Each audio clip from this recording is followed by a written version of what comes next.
Thank you for watching Scary Animal Attacks. If you like this episode, please remember to hit the like button and leave a comment or two, then subscribe and click on the bell to receive notifications whenever we release new episodes.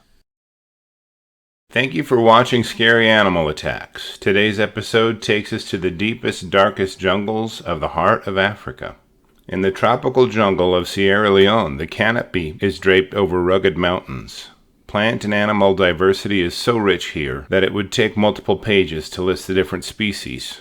This area receives an average of about 1/3 of an inch of rainfall each day, and temperatures rarely get above the mid-80s, but the humidity is always very high. Plants grow quickly and food is abundant in this environment. On April 23rd of 2006, American subcontractors are working on completing the American Embassy nearby when they are offered the chance to visit the Tacugama Chimpanzee Refuge. This is an exciting proposal to the men. Alan Robertson, Gary Brown, and Richie Goodie follow their local friend and guide Melvin Mammah and hail a taxi. As the group drives down the country road leading to the refuge, they admire the jungle as it blurs by and they feel exuberant. Taxi cab driver Issa Kanu knows the route well, even though the road is not maintained. As the vehicle turns onto the road that goes up the hill to the refuge, the men are in for quite a surprise. Unbeknownst to them, the chimpanzees at the refuge have been observing the keepers at the refuge, in particularly the way they open and close the gates to the cages. The chimps have watched and seen the process completely closely enough that they know how now to open the doors and gates themselves. A short time before the contractors decided to visit, the chimps escaped and have now overwhelmed the gates and personnel of the refuge. There are now 31 chimps surrounding the refuge, and they are not happy. Some of these chimps have seen their parents killed or been forced to participate in psychological or medical research and have not developed a favorable opinion of people in general. They are not about to return to their enclosures, even though the refuge was the place they were protected from their prior traumas. The biggest chimp in the refuge was a giant male by the name of Bruno. To be fair, Bruno had not had the easiest of lives. In 1989, 150 miles north of the national capital, Freetown, Bala and Sharmila Amarasakaran were visiting a market. There was a sick adolescent chimp being offered there for sale, and the Amarasakarans purchased it for $30 and brought it home. They soon purchased a second chimpanzee and named her Julie. The chimps were obviously not fit for living in a human dwelling, and soon they were so strong and big that it was decided to construct a refuge for them and other orphaned chimps. Within 2 years, the refuge housed 24 chimps after a land grant from the government. The sick young male that was initially purchased for $30 was now a 270-pound behemoth of a male and the clear leader of his very own family troop. His name was Bruno. As the subcontractors approached the refuge, they could see movement in the trees just off the road leading up the hill. Bruno was the alpha male of the troop, which meant he not only conducted the politics of garnering the political support of the elders of the troop, but he was also their chief defender.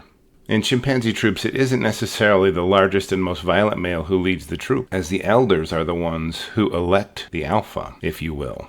Chimpanzee society is very complex, and males past their prime, as well as what we would consider the moms and the grandmas of chimpanzee society, watch the younger, more powerful males who are vying for alpha male position among the troop. The candidates are expected to take care of everyone, and might bring an older female food or play with their child. Even if an exceptionally powerful male beats up, kills, or intimidates all of his rivals into submission, the elders of the chimp society may not support him if they do not like him. Bruno is a unanimous favorite. Bruno watches the vehicle containing the four men approach up the road and immediately drops from the canopy of the jungle and onto the road in front of the car. As the Americans in the vehicle dig for cameras as they believe they're seeing a gorilla, cab driver Issa puts the car in reverse and immediately begins backing down the road. As a native of the area, Issa and Melvin both know the power a chimpanzee possesses. It is said that a male chimp the size of Bruno would be 10 times stronger than a heavyweight boxer. As the car and its occupants retreat down the road backwards, they see Bruno's immense muscles ripple as he begins to advance to attack their car. Bruno's impressive musculature is not for looks, and serves him well as he easily overtakes the reversing car. As Bruno runs alongside the cab driver's window, he reaches out and rips the mirror off with nearly no effort. Bruno discards the side mirror and continues along the side of the car. Bruno explodes through the rear driver's side window and into the back seat of the car. He's moving so quickly that he's a black blur of screaming and biting. Bruno focuses his anger on Melvin in the back seat when Issa puts the car in forward gear and hits the accelerator. The car lurches to a stop and peels out as it changes directions. The shift in momentum causes Bruno to fall back out the rear window, but somehow Melvin is pulled out with him. As his friends grab him to keep him from being pulled from the car, they see Bruno alongside the vehicle, with the better part of Melvin's hand in his mouth. Melvin finally shakes the giant alpha from his hand and loses about half of his palm and 3 of his fingers in the process. The men see the car advancing up the road through the cracked windshield. Gary Brown takes his shirt off and wraps it around the remaining portion of Melvin's hand. As the car speeds up, the gates to the refuge ahead are closing. Issa decides they must make the gate to be protected from the chimps, and accelerates up the hill.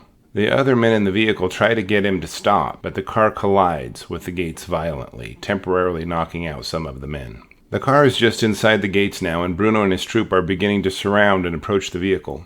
Brown comes to his senses after other occupants have left the car, and they are now on the outside of the gates, while Melvin and Gary are still inside the gates.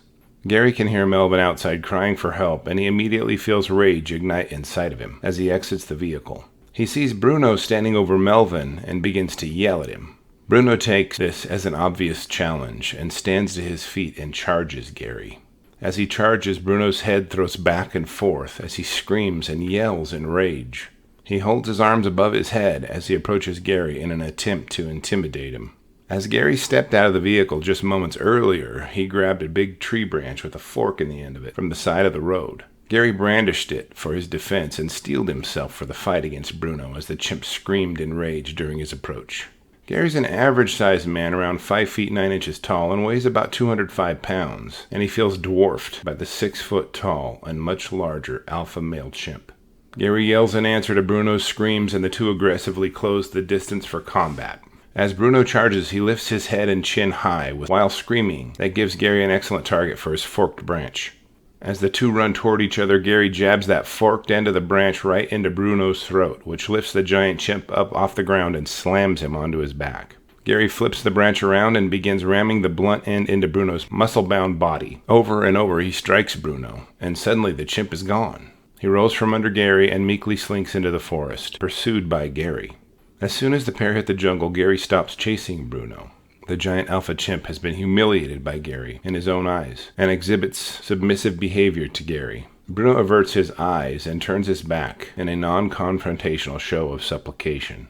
The jungle goes crazy, with the troop witnessing the fall of their champion in such dramatic fashion. Gary finds the other two Americans and instructs them to run down the road and get help. He asks them where Issa went, and they tell him he climbed the fence moments ago and had already run down the road. The two Americans hesitantly run down the road to get help, as directed by Gary. He then turns his attention to Melvin and begins assessing his wounds. Not only is most of Melvin's hand missing now, but his foot is completely shredded.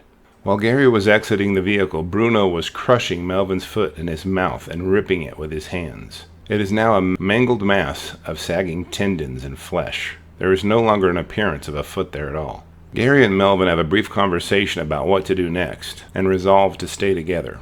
Gary wraps his arm around Melvin's back and puts his shoulder under Melvin's, and the two limp down the road together. Gary can hear the chimps surrounding them in the trees, yelling and screaming.